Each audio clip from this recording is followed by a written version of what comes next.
Nicholas മഡുറോയെ നീക്കം ചെയ്തതിനു പിന്നാലെ വെനിസ്വേലയുടെ ഭരണം ആര് ഏറ്റെടുക്കുമെന്ന കാര്യത്തിൽ അനിശ്ചിതത്വം തുടരുന്നു.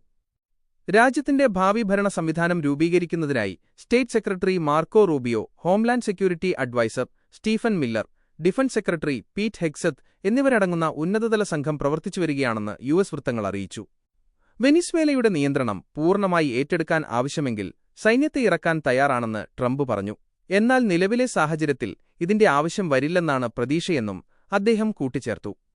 മഡുറോയെ നീക്കം ചെയ്തെങ്കിലും അദ്ദേഹത്തിന്റെ വിശ്വസ്തയും നിലവിലെ വൈസ് പ്രസിഡന്റുമായ ഡെൽസി റോഡ്രിഗസിനെ ഉപയോഗിച്ച് വെനിസ്വേലയുടെ ഭരണം മുന്നോട്ടു കൊണ്ടുപോകാനാണ് ട്രംപിന്റെ തീരുമാനം. ഡെൽസി റോഡ്രിഗസ് അമേരിക്കയുമായി സഹകരിക്കാൻ തയ്യാറാണെന്നും വെനിസ്വേലയെ വീണ്ടും മികച്ചതാക്കാൻ അവർ സഹായിക്കുമെന്നും ട്രംപ് അവകാശപ്പെട്ടു.